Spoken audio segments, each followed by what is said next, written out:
Hello everyone and welcome back to SciCast. I'm Cypher. And I'm Castia. Together we are the NPCs. Your guides through the wonderful, wacky world of games, tech, and everything nerdy in between. Massive thanks as always to Guy, our producer, and the brain trust behind the research for today's topic. Totally. He digs up the good stuff. And hey, quick heads up, we're always tinkering at the setup here, so if things sound a tiny bit weird, just roll with it. We're doing our best. Indeed. So, weekend, did you get up to anything interesting? Any new pixels conquered? Oh man, yeah. I dove back into some ranked play in Apex. It was intense. Lots of third party, and you know how it is. But got a few clutch wins, so that felt good. How about you? Probably dug up some obscure SNES gem. Not quite that obscure this time. Actually, revisited Baldur's Gate 3 for a bit, trying out a different build. The sheer amount of reactivity in that game still astounds me. Also caught up on the latest season of For All Mankind. Alternate history space race always gets me thinking. Ooh, nice. BG3 is still on my backlog. It's just huge. And yeah, For All Mankind is cool. I binged the new season of The Boys. So wild, but kind of brilliant. Also watched some VCT matches. Gotta keep up with the Valorant scene. Ah, esports. Yeah. Your domain. Hey, it's fascinating. Anyway, speaking of fascinating matchups, Guy put together something really interesting for us today. He's certainly dead. We're tackling a classic what-if scenario, one that gets debated endlessly online. We're looking at a hypothetical clash between two absolute icons. Tifa Lockhart from Final Fantasy VII. Yeah, best girl. And the one and only Chun-Li from Street Fighter. Okay, yeah. The first lady of fighting games herself, that's a heavy matchup. Like, how do you even begin to compare them? Their worlds are so different. That's exactly the challenge, isn't it? And that's what makes the analysis Guy pulled together so compelling. It's not just about who punches harder in their own game. Right, because that's kind of impossible to say definitively. Exactly. Instead, the framework here tries to level the playing field, equalize things, so we can focus on something maybe more interesting. How their actual skills, styles, and strategies would clash. Okay, I'm intrigued. So it's less about pure stats and more about the actual fighting philosophies, like how they approach a fight. Precisely.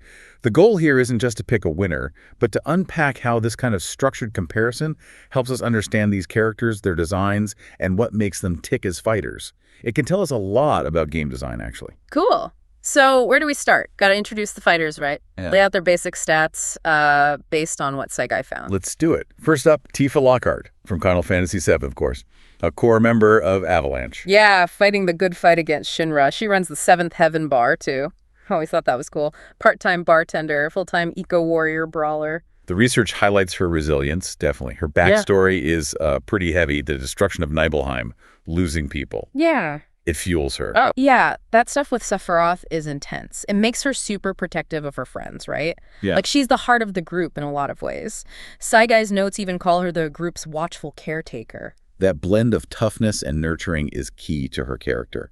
And in terms of fighting, the analysis pegs her as a monk or agile brawler type. Makes sense. She's all fists and feet. Super fast, closing the distance. Specializing in Zangan Ryu martial arts, learned from her master, Zangan. It's about rapid strikes, agility, and she usually wears gloves to enhance that. And she's got materia, right? Doesn't that add, like, magic stuff to her mood? It does, potentially. The analysis notes that mystical augmentation is part of her toolkit, which we'll definitely get into when we talk about how things are equalized. But fundamentally, her drive comes from that emotional core loss, compassion, protecting others. So what about the vitals? Age? Height? During the main FF7 events, the notes say she's 20 years old. Height is listed as 5'6". Yeah. Weight, unspecified. Young, but clearly been through a lot. Okay, Tifa, got it. Now on to the legend. Chun-Li, Street Fighter icon. The first lady of fighting games, indeed. Her story also starts with personal tragedy and evolves. Right, she's an Interpol officer, wasn't she? Hunting down M. Bison because he killed her dad. Classic fighting game motivation. Exactly. That vengeance is a huge initial driver. But the research points out that her focus broadens over time. It becomes more about justice, protecting the innocent, especially kids, from scum like Shadaloo. That dedication becomes her main thing. Yeah, she's got that strong sense of justice vibe. And her fighting style, she's not just kicks, right? Even though, like, the kicks are legendary. Legendary kicks, absolutely. But the analysis describes her as a very versatile martial artist. Expert in various Chinese styles, Kempo, Tai Chi are mentioned. Plus, she has Catv manipulation. The energy stuff, like her Kikoken projectile. Exactly. Her style is disciplined, adaptable, graceful movement, those lightning-fast kicks, precise hand techniques. She's incredibly well-rounded. Her motivation, justice, that lingering vengeance, and unwavering duty. So her stats, I know she's usually shown in her prime. Right. The analysis focuses on her peak form, like an SF3 or SF6, putting her late 20s to early 30s, height, 5'7", so just a touch taller than Tifa, and weight, famously listed as secret. Haha, classic. Though I think I've seen estimates around 145 pounds somewhere. Adds to the mystique, I guess. It does. So you have these two incredible fighters, Tifa with her materia-fueled limit breaks, Chun-Li with her Kai-powered super arts. How on earth do you make that a fair fight? Yeah, that's the big question. Different power sources, different game physics. And this is where the framework Psyguy outline comes in. It tackles that problem directly. The first point made is crucial. So this isn't about raw power levels. Because that'd be pointless. Pointless. It explicitly says comparing them without some kind of unification principle would be meaningless. Different universes, different scales. So it proposes a way to analyze them on more equal footing. Okay, so how does it equalize things? What's the principle? The core idea is looking at them at their peak potential and under equalized power skill. Basically, imagine both Tifa and Chun-Li at their absolute best. Like max level Tifa with all her limit breaks unlocked and tournament ready Chun-Li with her full move set from, say, SF6. Exactly that. Peak mastery of their styles, access to all their signature moves, and the understanding of how to use them best. Not newbie Tifa or SF2 Chun-Li, prime versions. Gotcha. So what specifically gets equalized? Like strength, speed? The framework details this. Huh. Baseline physical strength, the force of a standard punch or kick is considered equivalent. Okay, makes sense. Same for speed and agility, baseline reaction time, movement speed, acrobatics. Yeah. Equal. Right. Durability, how much basic physical damage they can take, equalized baseline. Okay. And even fundamental martial arts proficiency, their basic understanding of stances, blocking, parrying, simple strikes. That foundational skill is set as equal. Whoa. Okay. So their basic physical toolkit and martial arts 101 are the same. But what about the flashy stuff? Tifa's materia energy, Chun-Li's Kia. Those are totally different systems. Not the million-dollar question. Yeah. The analysis calls this concept mana pool equivalence. Mana pool, like in an RPG. Sort of. It treats Tifa's energy source, whether you think of it as Mako from materia or her limit break energy, and Chun-Li's internal ki as equivalent power sources for this specific fight. So they have the same amount of special move juice. Pretty much. The total reserve of that energy is the same for both. And importantly, the cost to use their big moves, a limit break for Tifa, a super art for Chun-Li, drains a proportional amount from that shared pool. A massive attack from either costs a comparable chunk of energy. Okay, that actually makes a lot of sense. It's not about who has more potential energy back home. It's about how efficiently they use the battery they're given for this fight. Precisely. And that shifts the whole focus. It's not about raw power anymore. Right. It becomes about what? Tactics, how they actually use the moves. Exactly that. The analysis zeroes in on the mechanics of their unique abilities, their tactical adaptability during the fight, and their mental fortitude, how they handle pressure. So who wins isn't about who hits harder in FF7 or Street Fighter, but who uses their equalized tools better. Strategy, mind games, execution. You've got it. It turns it from a stats comparison into a strategic puzzle. A real clash of styles where the application of power, not the amount, decides things. Okay, cool. Like, it's not a strength contest, it's a chess match, but with, like, fireballs and dolphin uppercuts. An excellent analogy. And with that leveled playing field setup, we can finally dig into how the analysis sees the fight actually playing out. It breaks it down into phases. All right, let's get into it. Phase 1, the opening bell. Who takes control early? Are they starting far apart? The analysis suggests they likely would, and that Chun-Li probably has the initial advantage at range. Because of the Kikoken, her fireball. Exactly. The Kikoken is highlighted as a key zoning tool. She can throw it out, control space, keep Tifa from just rushing in. She can vary the speed, maybe use an EX version. It forces Tifa to approach carefully. Yeah, zoning is huge in fighting games. If Tifa wants to get in close, which she totally does, right? She has to navigate that projectile wall. Right. Tifa's all about closing that gap. She's got the speed, the acrobatics, moves like her dive kick or somersaults are mentioned as ways she gets in. But she has to be smart about it. Find the openings in Chun-Li's zoning pattern. So opening phase is Chun-Li trying to play keep away with fireballs and maybe some long pokes, playing footsies while Tifa is trying to bob and weave her way in. That first successful approach by Tifa is going to be huge. It's the critical first hurdle, according to the breakdown. Assuming Tifa does manage to get past the zoning, Then we hit the mid-range brawl. Okay, now we're talking fists versus kicks, up close and personal. How do their styles clash here? Tifa's got to be super aggressive, right? Incredibly aggressive. The analysis describes her Zangen Ryu style here as built to overwhelm. Rapid punches, kicks, constant pressure, trying to break the opponent's guard. It mentions she's especially dangerous if she gets an opponent staggered or opened up. She can pour on the damage with combos. It's all about building that offensive momentum. Yeah, that feels right for Tifa. Just relentless pressure. So what's Chun-Li doing? She can't just block forever. No, her strategy, according to this analysis, is different. More measured, more calculated, counter-based. Ah, so she's looking for openings in Tifa's attack strings. Exactly. Using her precision, her experience, identifying gaps, punishing mistakes. The notes mention things like her Serenity Stream stance, which allows for tricky mix-ups and evasive moves, keeping Tifa guessing. Chun-Li's strength here is described as control, patience, and punishing Tifa's aggression, rather than matching it head-on. Ooh, that's a cool contrast. Tifa's pure rushdown versus Chun-Li's more defensive counterpunch style. It's like a battle of tempos. And mentalities. The analysis really emphasizes this clash.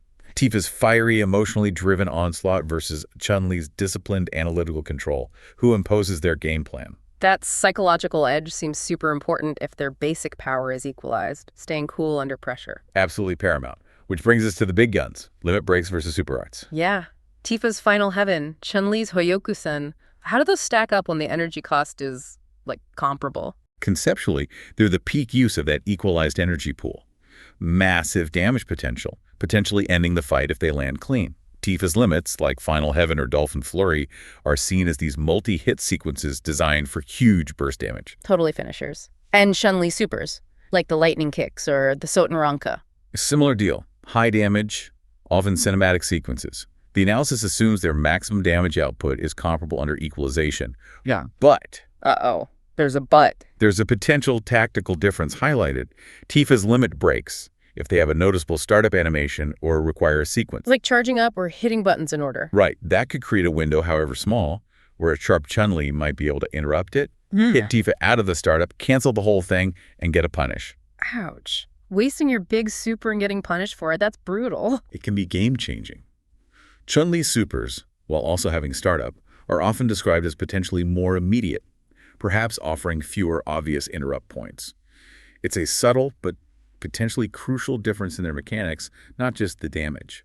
That's a really smart point from the analysis. It's not just about the boom, it's about the setup and the risk. Yeah. What about, like, smaller energy uses? Tifa's materia stuff versus Chun-Li's regular key moves. Good question. The analysis views Tifa's materia as letting her imbue her punches and kicks with elemental effects, fire, ice, lightning, adding extra damage or properties within her combos, maybe minor buffs or heals too, integrated support. So enhancing her close-range game. Exactly. Whereas Chun-Li's ki is used more directly for special moves. We mentioned the Kikoken for zoning. Right, and she has that big energy burst thing too, right? The Yeah. Kikoshas. Precisely. That's described as a powerful, multi-hit E-burst, good for area denial or pressure. So, the comparison is, Tifa integrates energy into her melee attacks, adding layers to her offense up close. Chun-Li uses ki as attacks for zoning, pressure, area control from various ranges, energy for enhancement versus energy for projectiles and area control. Different uses for that same energy pool. Makes sense. And what about just basic movement? They're both super agile. They are. The analysis notes Tifa uses her acrobatic somersault, dive kick aggressively as part of her offense, to close distance, extend combos. Very forward moving. Yeah, constantly trying to get in your face. Chun-Li, while also agile, uses hers perhaps a bit more for evasion, positioning, and mix-ups. Things like her spinning bird kick can cross opponents up, hit multiple times. Her Hazanushu overhead kick gets over lows. And she has a wall jump for extra aerial options. Oh yeah, the wall jump. Classic Chun-Li. So Tifa's agility is more for rushdown. Chun-Li's is more for tricky movement and controlling space. That seems to be the interpretation. It feeds back into their core styles. Tifa's aggression, Chun-Li's control. Man, this analysis Psy Guide dug up is really getting into the weeds of their designs. I like it. It really highlights the clash of styles and mentalities. That seems to be the absolute core of the argument. Aggression versus composure. Yeah, you mentioned Tifa's fighting spirit comes from her emotions, her past trauma. That makes her super fierce. Fierce, relentless, momentum-driven. She wants to build pressure, break you down quickly, a force of nature, as the notes put it. But Chun-Li's got that Interpol training, years of dealing with supervillains. Okay. She's got to be mentally tough, disciplined. Extremely. The analysis emphasizes her analytical approach, her patience, her adaptability. Her experience isn't just against strong opponents, but often cunning, disciplined, or manipulative ones. That might give her an edge in staying composed against Tifa's emotional intensity. The tension is, can Tifa's onslaught overwhelm Chun-Li before Chun-Li figures her out? That leads right into the momentum versus control point, doesn't it? Directly. Tifa needs that momentum. She thrives when she's pressing the attack, forcing her opponent onto the defensive. Chun-Li excels at controlling the pace, the space, using her tools to dictate the range, slow things down, speed them up, create openings. Whoever imposes their rhythm has a huge advantage. Okay. What about adaptability? They're both top-tier fighters, obviously, but Saigai's notes made a description about their experience. It's a subtle point, but potentially important. Tifa's main combat experience is against, well, a very different roster. Monsters, Shinra robots, genetically engineered super soldiers, often things that don't fight like a traditional human martial artist. Right, lots of huge beasts and weird magic users. Chun-Li, on the other hand, while she's fought Bison and other powerful threats, has spent decades in the Street Fighter tournaments going up against an incredibly diverse range of human martial artists, experts in karate, kung fu, wrestling, boxing, you name it. So in this specific fight, human martial artist versus human martial artist Chun-Li might have more direct experience recognizing and countering the kinds of patterns Tifa would use. That's the suggestion from the analysis. That specific type of pattern recognition against a pure martial artist might give Chun-Li a slight edge in adapting mid-fight. It's not about raw power of opponents fought, but the style of opponents fought. Interesting distinction. The notes also contrasted versatility versus focused aggression. Yes. Chun-Li is presented as having a more balanced toolkit overall. Good projectiles, strong neutral game tools, stance mix-ups, solid defensive options like invincible reversals or good anti-airs. She has an answer for most situations. She's got tools for offense, defense, controlling space. Pretty complete. Tifa's strength is incredibly potent, but heavily concentrated in that close-range, high-damage offense. If she can't get in, or if her approach becomes predictable. And that focused aggression could become a weakness against someone analytical like Chun-Li, who can exploit predictability. Got it. Which ties into tactical acumen versus emotional power. Right. Chun-Li's rational, composed analysis versus Tifa's power, which is tied to her strong emotions. And while those emotions give Tifa incredible strength, the analysis notes that could also be a vulnerability in this specific context. If physical power is equal, moments where emotion might cloud judgment or lead to predictable reactions. Could be openings for Chun-Li to exploit, because she's staying cool and analyzing. Exactly. Maintaining that composure is presented as key. Yeah. And all this influences control of engagement. Yeah, it sounds like Chun-Li is better set up to control the neutral game, keep Tifa out with zoning and pokes. Tifa has to force her way in. Yeah, if Chun-Li consistently dictates the range, disrupts Tifa's approach, Tifa might struggle to build that critical momentum she needs. And the last point was exploitation of weaknesses. Yes. Chun-Li's patient, counter-heavy style, plus that experience reading human opponents, makes her good at punishing mistakes. Whiffed moves, unsafe attacks, predictable patterns. If Tifa overextends due to aggression or emotion. Chun-Li is ready to capitalize, okay? Wow, that's a lot of factors to weigh. It is. It paints a picture of a very complex back-and-forth fight. So, after laying all that out, what's the final verdict from Saigai's research? Who does the analysis lean towards, given this whole equalization thing? Well, first and foremost, the conclusion stresses that it would be incredibly close. A true spectacle. No blowout either way. Okay, good. It should be close. Yeah. But does it pick a side?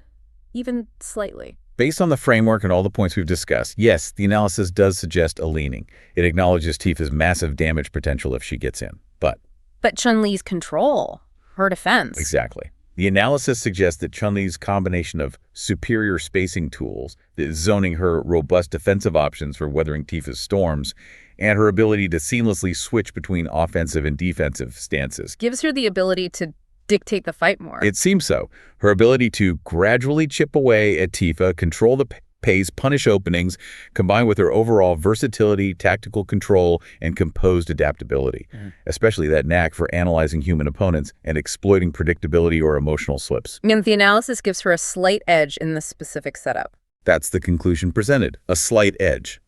The fight becomes Chun-Li trying to maintain distance and punish, versus Tifa constantly trying to break through and overwhelm.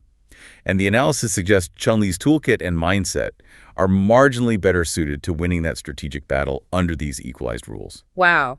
Okay. That's actually a really satisfying conclusion because it's not just Chun-Li wins. It's why she might have an edge based on all those detailed comparisons. Props to Guy for digging that deep. Agreed. It elevates the whole who would win debate beyond simple power levels. It really forces you to think about the mechanics, the strategy, the character design itself. Yeah, it makes you appreciate the little things like startup frames on a super or how good a character's poke is for controlling space. It's not just about the flashy stuff. Which makes me think, this whole exercise of using a framework to compare characters like this, stripping away the home universe power scale, what does it really tell us? About game design, maybe? Like, it shows that a character isn't just their damage numbers. It's how all their moves work together, their intended playstyle zoning, rushdown, grappling, whatever. Right. It's the interplay. How does this move counter that one? What situations favor this character? It highlights the strategic depth. And it emphasizes the player skill, too. Reading your opponent, adapting your strategy, executing your moves cleanly.